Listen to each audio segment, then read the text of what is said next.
Pronto. Tudo bom, Duda? Tudo ótimo, Beto. Obrigado pelo tempo que você está dedicando para responder algumas perguntas para a gente, tá?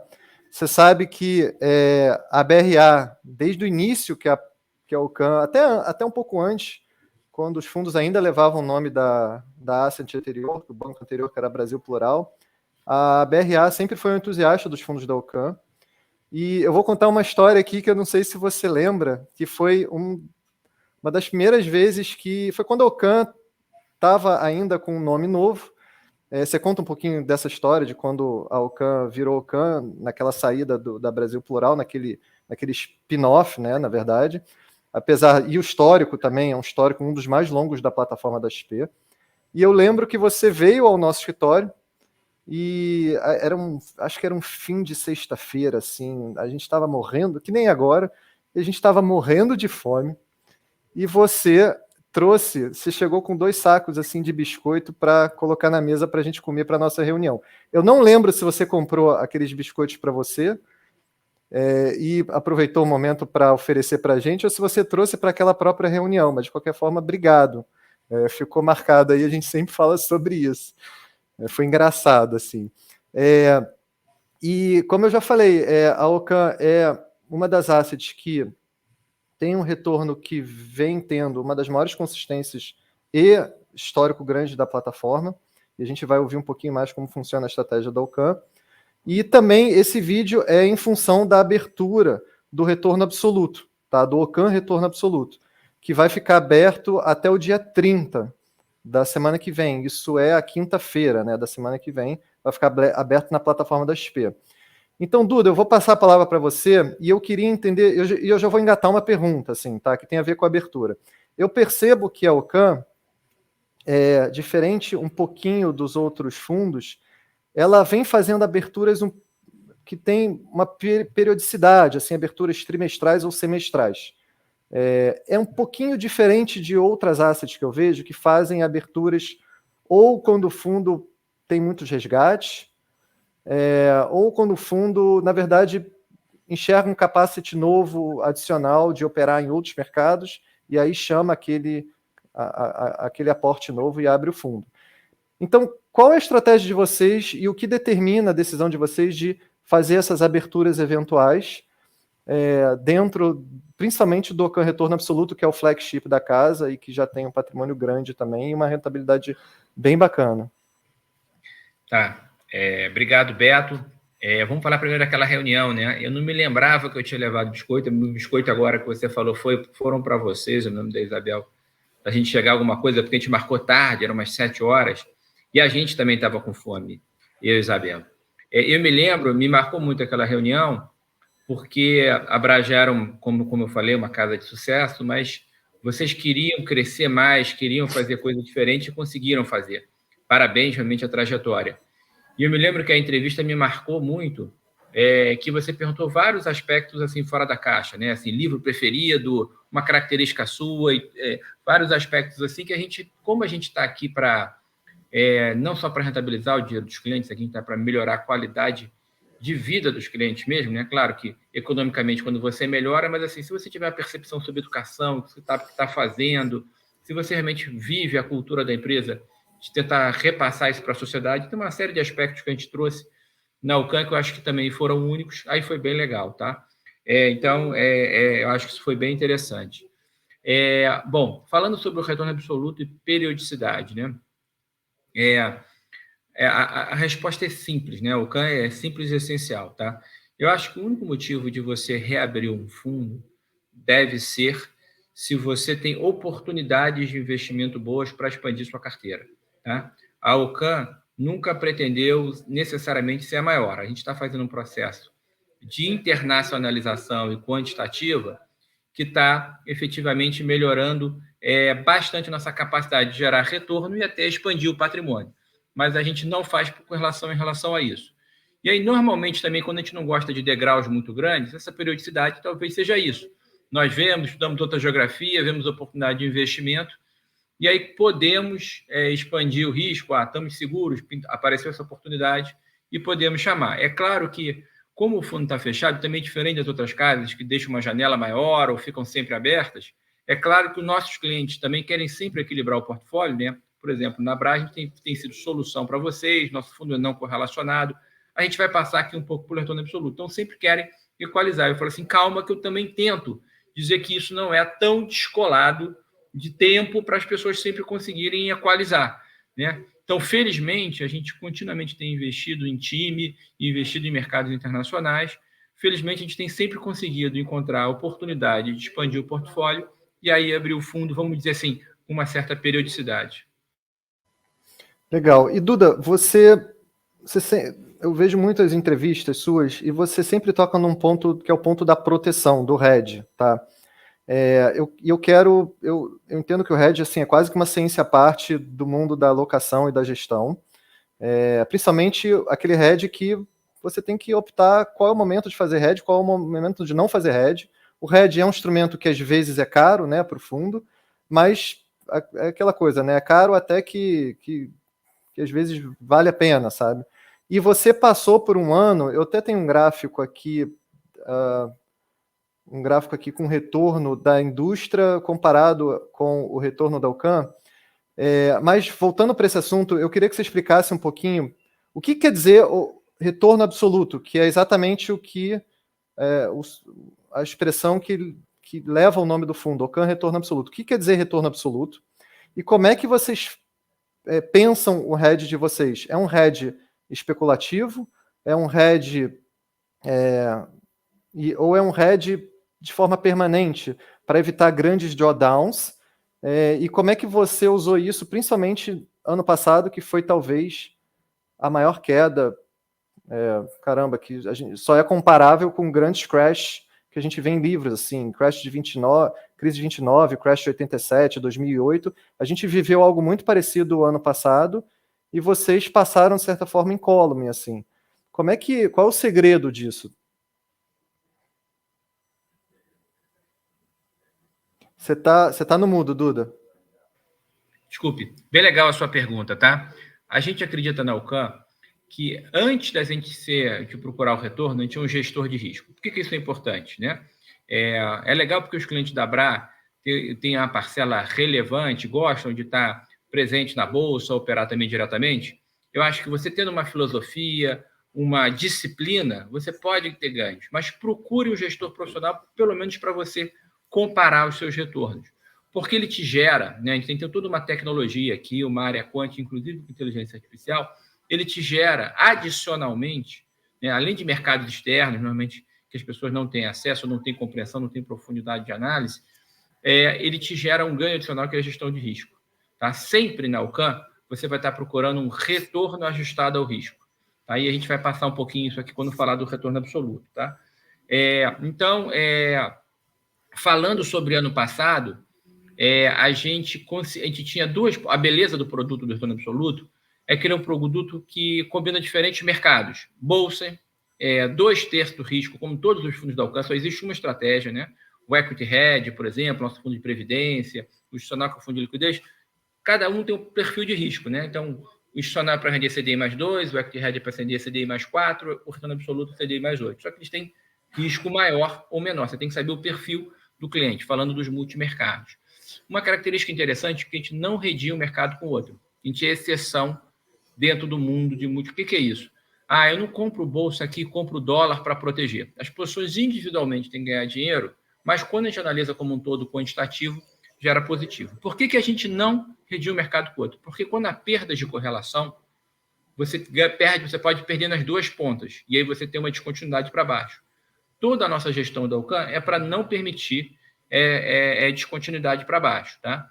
Por exemplo, a gente tem stop por posição, ou seja, se a posição não está dando certo, a gente para. A gente só aumenta a posição vencedora.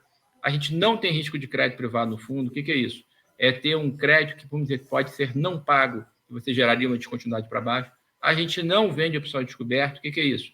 É você apostar em um evento improvável, mas que pode dar um ganho grande, mas se ele acontecer, você tem uma descontinuidade para baixo, tá?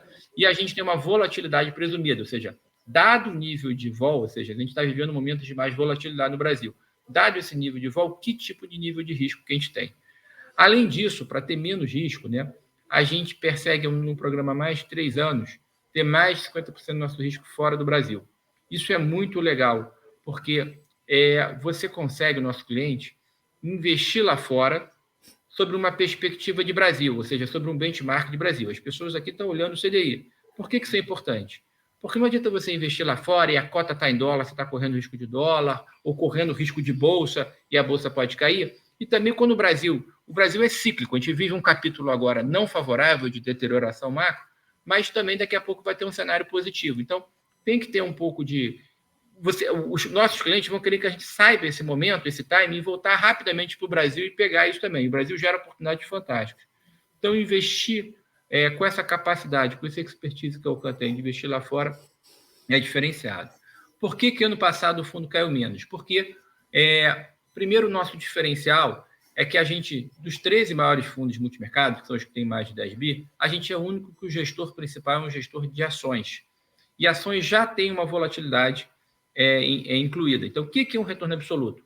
É o seguinte, olha, a Ocan procura grandes tendências.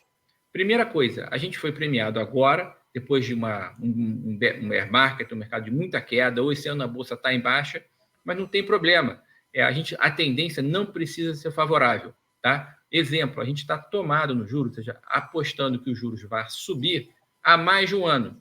E acertamos bastante no cenário de inflação e achamos que os juros ainda vai ter que continuar subindo mais do que o mercado espera.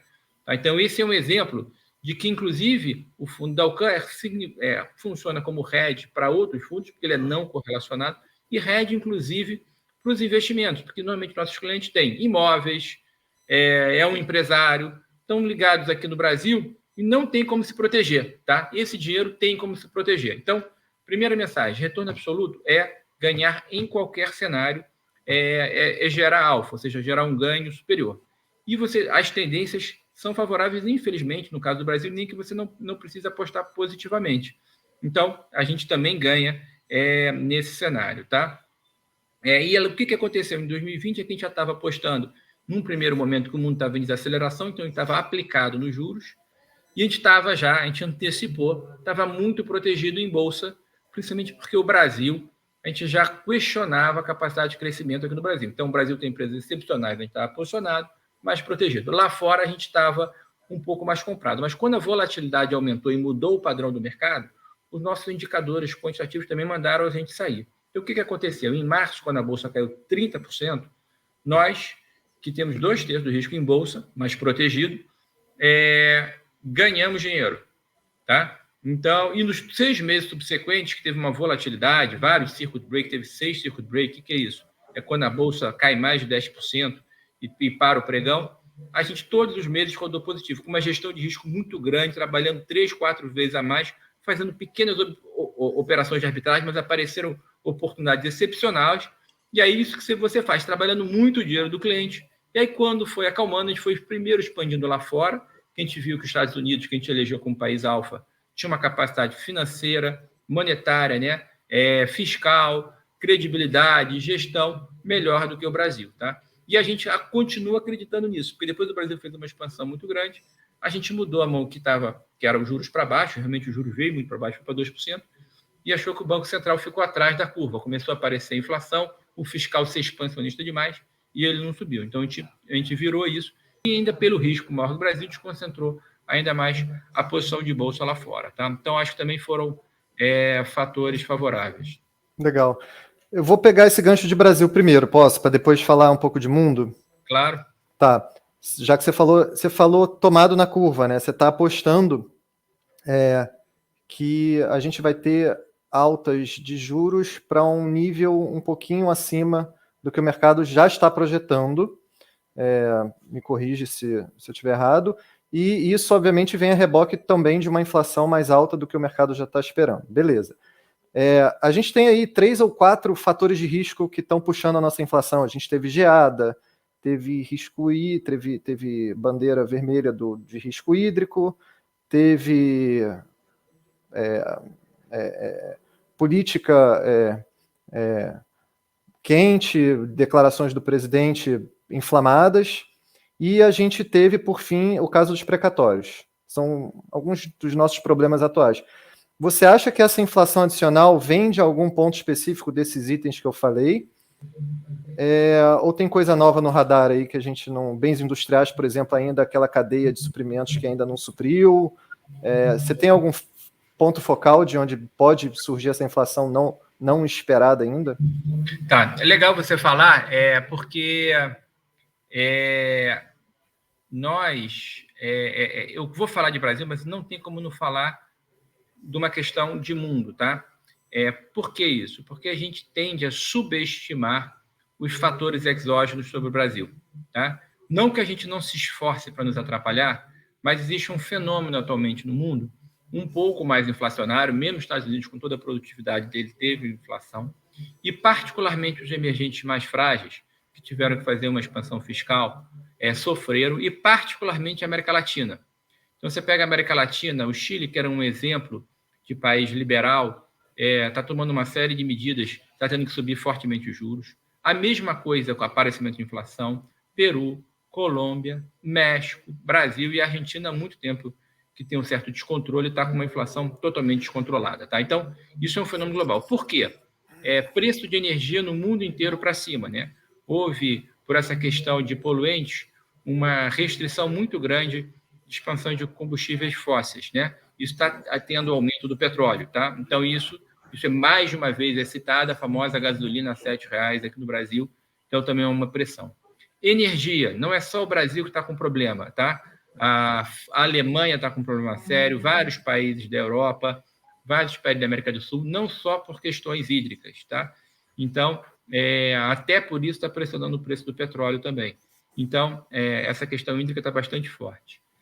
Questão fiscal.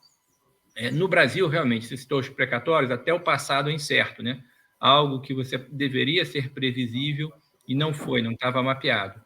O problema, né, isso é igual o gestor do governo, né, deveria ser como o gestor do mercado. Né? Como é que um bom gestor no mercado faz? Não importa o que o mercado faz com ele, interessa o que ele faz com o que o mercado faz com ele. Então, quando você tem uma surpresa negativa como precatório, aí que você precisa de uma boa gestão.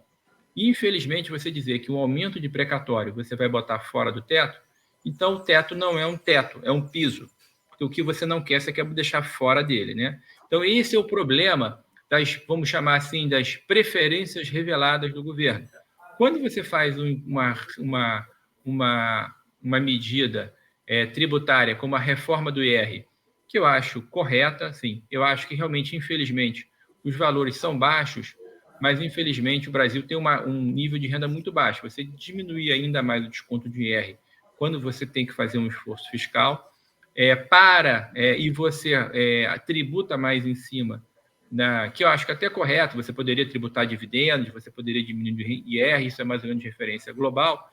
Os valores iniciais que eram desproporcionais, está melhorando, né? Melhorou um pouco a reforma, mas você fazer isso para você fazer o Bolsa Família, então você está querendo fazer um programa, inclusive um programa eleitoral, você não está querendo melhorar a produtividade do Brasil, que é um ponto certo, entendeu? Então, assim, o problema são isso, a gente fez uma expansão muito grande fiscal por causa da pandemia, a gente não consegue parar de fazer. Ou seja, eu não gostaria nem que fizesse um esforço fiscal de contração, que era o que era necessário, mas pelo menos estabilizar. Se você não faz isso, você tem que fazer no monetário.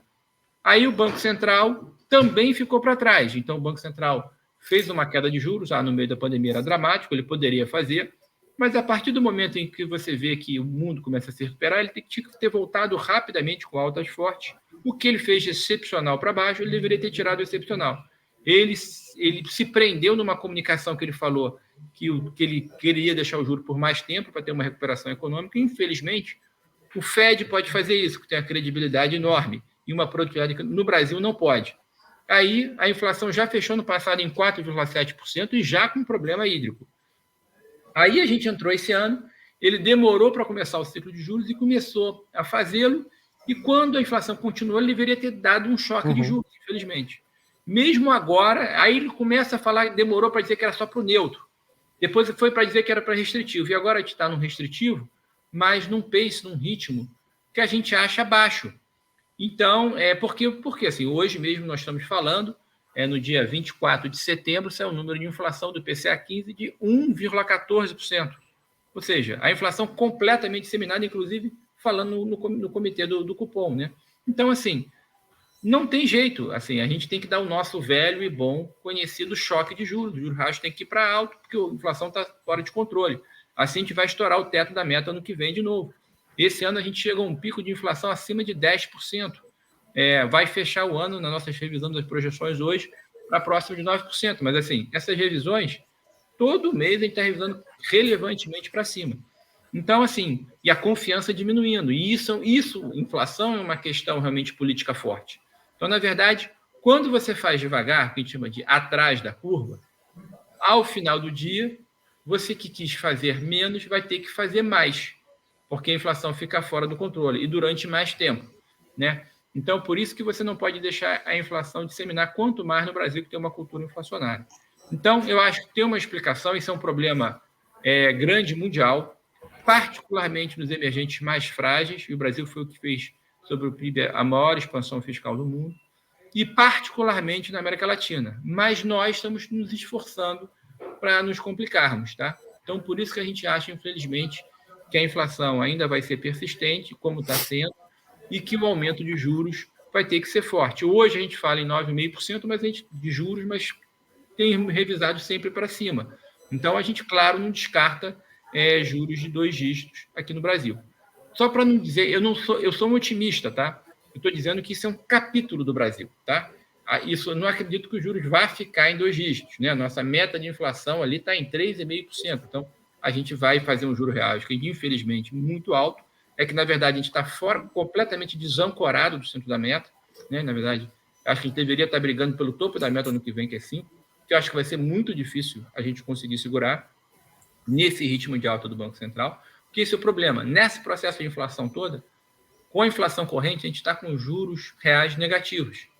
Então, enquanto a gente não der um choque de juros, for para juros reais negativos, porque assim, as expectativas do ano que vem ainda não subiram muito, mas inexoravelmente vão continuamente subir. Agora é um capítulo, tá? Então, isso aí também gera oportunidades, porque, claro, a Bolsa fica pressionada, porque as pessoas ficam, na renda fixa posso ganhar 10%, por que eu vou para a Bolsa?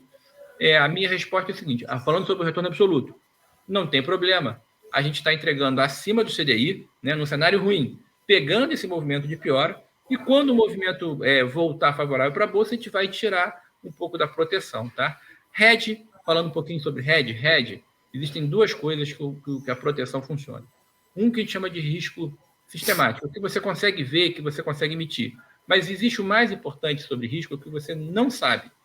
É o chamada incerteza, tá? É sobre um fato que eu posso falar quais são os maiores riscos do mercado, mas provavelmente eu não vou acertar no que vai fazer mais preço, por definição, justamente por ele não estar mapeado, né? Ninguém ia prever a pandemia no passado. Era impossível você prever. Então, a gente protege sempre a carteira, inclusive dessa incerteza, tá? E é uma coisa que tem que ser feita antes, porque, por definição, você pode acordar e ter um evento dramático. Então, aqui no Brasil, quando os riscos são maiores, a gente está totalmente protegido, tá? Então, a gente está aqui só gerando alfa. Nos Estados Unidos, por exemplo, que a gente elegeu como país alfa, porque tem empresas também, inclusive alfa, a gente tem muito menos proteção, porque lá já tem um risco menor, não tem um risco político, a volatilidade é menor, e o cenário lá é muito favorável, né? Lá o juro de longo prazo é próximo de 1, aqui está próximo de 10, acima de 10 até. O crescimento, mesmo ano que vem, é esperado lá acima de 4%, aqui as expectativas estão convergindo para próximo de 1%.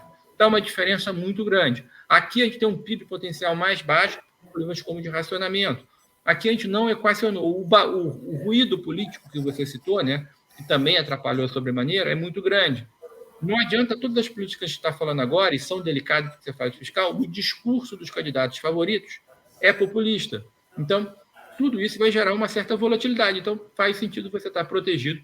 Gera oportunidades fantásticas, porque tem empresa que não cresce, tem empresa que vai ter dificuldade, tem empresa mais endividada nesse processo todo. Por outro lado, tem empresas que estão voando, empresas com world class global, com presença nos mercados globais, que você consegue apostar aqui, com temas setoriais globais, com uma vantagem competitiva de tecnologia que a gente consegue perseguir. Legal. Acho que eu vou fazer a última pergunta, que é o seguinte, é uma pergunta ampla também, e eu tenho que tocar nesse assunto, que é o que aconteceu na segunda-feira, que foi a notícia da Evergrande. Só que não foi exata. A China tem disparado notícias assim ao longo dos últimos 2, 3 meses, podem ter a ver umas com as outras, mas têm aspectos diferentes. As primeiras políticas de intervenção no setor de tecnologia, no setor de real estate, e agora esse pepino aí que ocorreu na própria segunda-feira desta semana com a Evergrande. E é interessante que fui curioso como é que os gestores leem a China, que é um país que não tem uma coletiva de imprensa para explicar o que eles estão fazendo, quais são as intenções de longo prazo e tudo mais. Então, eu escuto coisas um pouco diferentes, assim, do início das primeiras intervenções ali na Tencent, nas empresas de tecnologia e depois nas empresas de educação, eu escutei que tinha a ver com aspectos demográficos e que faz todo sentido, daquela política da China de estimular ainda uma política errada que eles fizeram no passado de fazer a população ter mais filhos, né, aumentar a natalidade da população, e por isso precisaria passar por uma reforma no setor de educação para deixar aquilo tudo mais barato e tudo mais. Aí eu ouvi também de um outro gestor que era uma política antitrust, que era um desejo da China fazer exatamente o que os Estados Unidos sempre quis fazer, mas não consegue, que é uma política anti-monopólio ou antitrust dessas grandes empresas como Facebook, Google, etc., que os Estados Unidos não conseguem, mas que a China foi lá e numa canetada conseguiu. E um terceiro caso, que tem mais a ver com o setor de real estate, é esse processo de desalavancagem desejada que o Partido Comunista Chinês quer fazer, e principalmente no setor de real estate, que é um setor alavancado e foi muito estimulado no passado. Como é que vocês leem o desejo da China? E uma segunda pergunta que tem a ver com isso é o seguinte: você acha que mesmo que não estoure nada por lá mais, mesmo que a gente não tenha nenhum problema agudo, como que aconteceu na segunda-feira da Evergrande, ainda assim esse processo de desalavancagem pode contribuir para um crescimento global menor, digo, um preço de commodities mais comportados, um aumento de taxa de juros global, Estados Unidos e China ou Europa, menos intenso, assim, de certa forma isso pode ajudar o Brasil, mesmo que a gente perca um pouquinho nossa balança comercial, isso pode... Sabe por que eu estou perguntando isso? Porque segunda e terça eu vi os DIs caindo relativamente forte, assim. E aí eu especulei na minha cabeça, caramba, será que isso pode ter a ver com uma desaceleração chinesa e ajudaria o Brasil a conter a própria inflação e o próprio Estados Unidos não subiria com as taxas de juros de uma forma tão acentuada? Eu acho que não ajuda o Brasil. A China é o maior parceiro comercial do Brasil. Eu acho que a melhora do DI foi uma melhora técnica, né? Numa tendência de alta, ele teve uma melhora. De novo, esse número de inflação, quando a gente está falando aqui, nos últimos dias recentes, o DI já voltou a subir. Eu vou te contar uma história interessante, né? Que já me assustou há muito tempo, né? Eu me lembro que há uns 20 anos atrás, eu estava com o diretor comercial da Aracruz, né? A Aracruz, para quem tem cabelo branco, sabe quem é. A Aracruz virou Fibra, que virou Suzano, né? Mas era uma das maiores exportadoras, a maior exportadora do Brasil na época, já como a Vale. E ele tinha voltado da China, que era um grande cliente dele, claro, e ele estava com o homem mais rico da China, que era, na época, 20 anos atrás, né? Não tinha tido esse evento de tecnologia muito grande na China, era o cara dono de muita properties, muitos imóveis e tudo mais. E a empresa do cara já valia bilhões de dólares. E ele perguntou assim para ele, né? Eu falei assim, mas vem cá, legal, você vale bilhões de dólares, mas eu estou vendo que você está sobrealavancado aqui, você tem dívida, sua empresa vale, por exemplo, 100 bilhões, mas você tem dívidas de 500 bilhões, isso não te preocupa? Eu falei assim, não, quem tem que se preocupar com isso são quem me deu dinheiro, quem me deu o empréstimo. Eu estou aqui, tenho todos os próprios, vou continuar desenvolvendo e o problema não é meu. Então, assim, tem um problema de properties na China e nas empresas, que é o que me tira o sono, que é o seguinte, quem apostou na China nos últimos 30 anos, e eu tenho 30 anos como gestor, perdeu muito dinheiro. Então, eu conheço bom gestor no Brasil que apostou contra o câmbio, eu vi bons gestores lá em cima que apostaram na desaceleração, eu vi bons gestores que teve um capítulo nos anos 2000 para a dívida, que era o shadow bank, né? A dívida fora do balanço dos bancos estatais era muito grande, perdeu dinheiro, e ela continuamente teve um crescimento. Isso gera uma certa leniência em relação que a China não vai passar por um ciclo de desaceleração em algum momento do tempo. Inexoravelmente, tem um livro muito bom chamado This Time is Different, do Reiner, que foi o economista-chefe do FMI. Ele fez um clássico que nenhum país consegue escapar de ciclos econômicos. Alguns países já conseguem, vamos dizer assim, não passar mais sob o questionamento da dívida, mas, assim, problema bancário e desaceleração, nenhum país conseguiu passar por isso, né? Os Estados Unidos, né, como potência, como referência, passou isso em 2008. Então, em algum momento, a China vai passar. E me preocupa porque, mesmo segundo o próprio Banco Central chinês, há uma expectativa que o preço dos imóveis vai cair 5% no que vem. Isso é inédito, né? Então, como é que é feito essa parte toda de empréstimo para imóveis, né? O problema que aconteceu nos Estados Unidos. Tem uma premissa que sempre o preço do imóvel vai subir. Então, você pode fazer um empréstimo, pode fazer a uma taxa muito baixa, porque você tem um colateral e a coisa vai subir. Então, assim, não é nada. Eu acho improvável uma recessão muito forte. Também é impossível você prever exatamente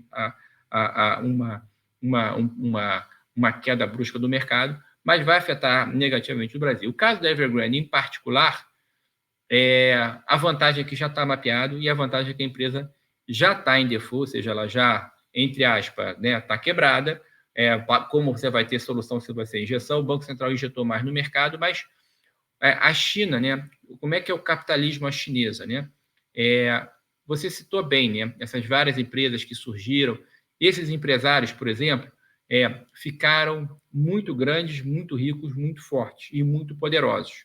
Então, você imagina isso dentro de um partido comunista, como é que isso incomoda, né? Por exemplo, as grandes empresas, os CEOs das grandes empresas nos Estados Unidos, os fundadores, são iconoclastas.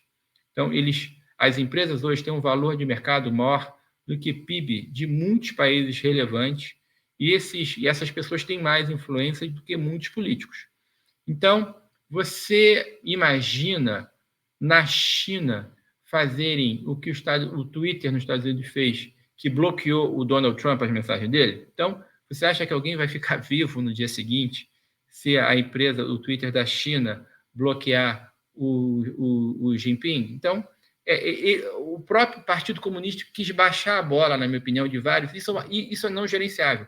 A gente, nos últimos anos, teve investimento, ganhou muito dinheiro, mas, por exemplo, quando teve o IPO de Ants, né, que era um IPO que a gente tinha alocação relevante, a gente fez um trabalho muito forte, a gente era acionista do controlador da Alibaba, a gente teve com o management, a gente fez um trabalho muito forte em Hong Kong, a gente tinha alocação. Isso acontece no mercado, né? Olha como é que os cisnes negros acontecem. No pré-marketing, o book estava mais de 250 vezes coberto. No pré-marketing, a ação estava subindo 100%, a gente ia ganhar 100% no dia, e foi cancelado pelo partido. Quando eles fizeram isso, a gente falou assim, olha, sobre governança, inclusive que as métricas de ESG alcançam muito forte. A gente saiu completamente de China. Tá? E vamos concentrar todo o nosso investimento, mesmo em tecnologia, que a China tinha vantagem nos Estados Unidos. Foi a melhor coisa que a gente fez. Tá? Isso aconteceu no final do ano passado, mesmo esse ano, a bolsa caiu da China, caiu mais de 30%. Né? Então, é algo não gerenciável. Tá? Bom, agora eu não vou conseguir me furtar. Então, Evergrande eu acho que é localizado, não pode deixar contaminar. Só que o governo chinês quer que essas pessoas que geraram o problema sofram e paguem, né? Porque, assim, ele não está preocupado com a queda da ação, ele não está também muito preocupado que os credores percam, ele está preocupado que a pessoa física de baixa renda perca. Então, é essa que ele vai tentar ajudar a socorrer, na minha opinião. Então, e se várias empresas estão caindo em tecnologia, os planos da China são para os próximos 5, 10, 20 anos. Então, ele não está preocupado em curto prazo gerar uma disrupção como ele gerou no mercado, tá? Então, essa é a mentalidade. Então, por isso que a gente está nos Estados Unidos, só queria falar alguns pontos que a gente gosta lá fora. A gente tem perseguido um mundo mais inflacionário tomar juros, então eu falei da América Latina, mas inclusive nos Estados Unidos, mas não tem um descontrole. A gente tem procurado ter um dólar forte em relação a países mais frágeis, isso também não é... Por isso que a gente está tomando um dólar, inclusive em relação ao real, inclusive as principais moedas da América Latina que eu citei, porque, infelizmente, os países mais fortes, com uma vantagem de tecnologia, vantagem fiscal, credibilidade, vão sair mais fortes dessa crise. Tá? Commodities, a gente continua achando que tem uma recuperação, um ciclo longo de crescimento global. Tá? Isso é favorável, isso também, ao final do dia, vai ajudar a China, que teve essa desaceleração. Então, as commodities seguem suportadas. O minério teve uma desaceleração muito grande por cortes de produção de siderurgia relevantes na China. A China importa mais 50% do mercado mundial de minério. Então, isso afetou muito o preço, então é uma coisa específica. Mas a gente tem procurado perseguir energias alternativas, agora como urânio, alumínio, a gente continua gostando, a gente tenta fazer isso mais nas empresas. Como o mundo tem um crescimento, ainda tem um processo hoje de energia que é mais cara, mais poluente, mas está sendo muito necessária, é só você ver as térmicas agora no Brasil, que é o petróleo, a gente está animado também com petróleo, empresas de petróleo, inclusive no Brasil. Então, um mundo muito favorável lá fora, principalmente a gente continua perseguindo empresas de tecnologia, que estão crescendo não mais que 15%, como a nossa filosofia exige, tem algumas que a gente está perseguindo com 30%. As fintechs são fantásticas, olha o exemplo de sucesso fantástico que vocês da Abra estão fazendo, então a gente gosta bastante, tá? Aqui no Brasil é um espelho, lá fora, por exemplo, a gente tem Goldman Sachs, a gente cobre as principais empresas lá, como PayPal, as plataformas de investimento, as empresas de meios de pagamento, a gente gosta aqui de BTG, gosta de XP, Banco Inter, todas a gente comprou desde o início do IPO e persegue compra, tá? Tem o case de e-commerce que continua fantástico, por exemplo, a gente gosta de Mercado Livre, persegue isso também no tema. Tem o case, a gente, por exemplo, gosta também das grandes empresas, a gente gosta mais, por exemplo, de Google, mas a gente persegue também a empresa está crescendo 30%. Né? Então, tem o case de saúde também que a gente persegue lá fora, que empresas têm consolidadoras como Intermédica e Redditor. Então, tem empresas excepcionais, tem empresas aqui no Brasil que dentro dos seus setores vão se destacar porque tem a presença lá fora, não tem problema do baixo crescimento, juros mais baixos, a Gerdau tem a presença mais de 1/3 da geração de caixa lá fora, a Natura é uma empresa que está fazendo, uma empresa global hoje em dia, com turnaround lá fora, a VEG é uma empresa de atuação internacional, a Embraer é alavancada na aviação nos Estados Unidos, então tem uma série de cases, empresas que você continua conseguindo ganhar dinheiro lá fora, mas os nossos temas são lá fora e para o Brasil, tecnologia, recuperação cíclica, aí ligado a commodities e algumas empresas mesmo de tecnologia que estão se alavancando nisso, e o tema de saúde. Tá? Esse tema continua bastante rico para a gente. Legal. Então é um fundo que a gente brinca aqui na Abra, um fundo à prova de jornal nacional, né? O que quer dizer isso?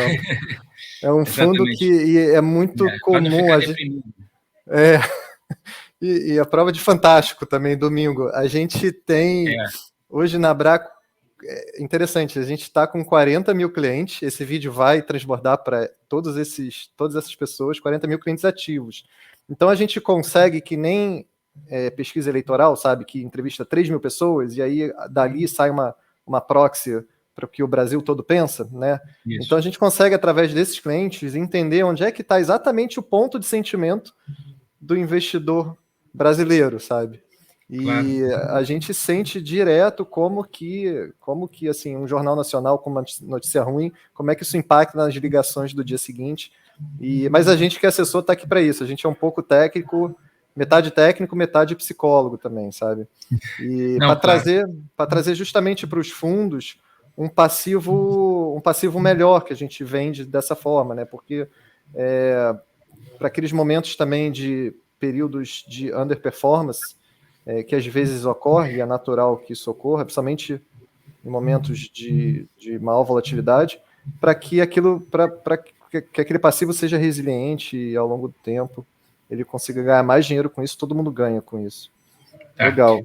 Vou fechar aqui com uma historinha também, que é bom que pode ficar na cabeça das pessoas, né? É muito legal o que você falou, né? Primeiro, essa educação financeira que a Abra faz, e eu recomendo realmente, todos que estão utilizando, usem um assessor, usem os assessores da Abra, eles são especialistas, usem a Alcan, visitem nossas redes sociais, visitem nosso site, a gente tem um Instagram muito legal da Alcan, que continuamente tem papel de educação financeira, como a gente está fazendo aqui, entrevistas que a gente dá, atualizando sempre os cenários, também é bastante legal. E o Beto falou uma coisa muito legal, né? A gente persegue tendência. Então, para eu ter um grande ganho na tendência, por exemplo, eu estou tomado nos juros aqui no Brasil há mais de um ano, mas como ele falou, teve momentos de melhora, o mundo vai desacelerar completamente, então os juros podem cair. Só que você não consegue sair completamente da posição, você protege, equilibra um pouco, mas se você quiser ter o grande ganho, enquanto tiver essa tendência, você tem que estar perseguindo, né? Tem empresas como a Magazine Luiza, que a gente pegou num processo de reestruturação, ela subiu em 5 anos mais do que 10 vezes. Se eu, com o primeiro ganhozinho de 30% tivesse realizado, eu não ia pegar esse ganho todo, né? Então, a gente viu a empresa crescendo, ela foi surpreendendo, eu vi que ela veio ganhando no mercado, então, a gente foi atualizando continuamente o case para procurar o grande ganho. E aí, é bom que você tenha um assessoramento profissional da ABRA e da UCAM, também você não fica suscetível ao sensacionalismo da imprensa, às fake news da mídia social, a toda essa pressão que existe hoje. Existe hoje um problema, OCAM também é você separar o ruído do sinal. Existe um ruído enorme no mundo agora, né? Aí tem uma história famosa, que era uma formigas foram subindo um formigueiro assim para atingir o topo, para pegar o mel, né? E as abelhas atacando as formigas e tudo mais. E aí a única formiga que conseguiu chegar lá em cima, né? Tinha uma característica muito peculiar. Você conhece essa história, Beto? Eu acho que eu conheço. Pois é, Vai então contando. a característica dessa formiga é que ela era surda. Ela não era mais forte, ela não era mais rápida, ela era surda. Então, ela não escutou, que todas voltavam e falavam assim, a gente não vai conseguir, né? Eu, desde o meu princípio do meu mercado financeiro, eu sempre procuro aqui, assim, é o famoso, não sabia que era impossível e vamos lá fazer, né? A Abra fez uma expansão de assessores, clientes fantásticos, a gente faz aqui. Então, a gente persegue aqui. As pessoas acham que a mágica é impossível, na verdade é um processo científico. O processo científico é muita curiosidade, muito estudo, mas também muito ceticismo. E a gente tem que escutar, ser um pouco surdo para as coisas que são ruído, você saber diferir isso aí. Então, é por isso que eu sou otimista com o Brasil. E em mercados emergentes sempre tem esse ruído muito grande, tá? É o canto das sereias de Ulisses, né? Que ele próprio pede para amarrarem ele para não se deixar seduzir Isso. pelas sereias. Legal. Duda, mega obrigado.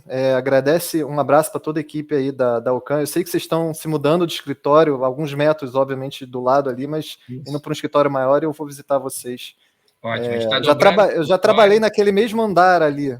Exatamente. Ganhador de dinheiro. Você me falou isso, eu me lembro, ali na Ágora, quando você foi. Olha só, ganhador de dinheiro o andar, o Beto também já deu sorte para a gente, então, e a gente está dobrando de escritório, dobrando o número de pessoas, então quem também quiser nos visitar também fica à vontade. Agora, na pandemia, está um pouco complicado, a gente está atendendo só clientes assim, mas para frente, sem dúvida. Obrigado, Duda. Um abraço para todo mundo. Tá? Um abraço, tchau.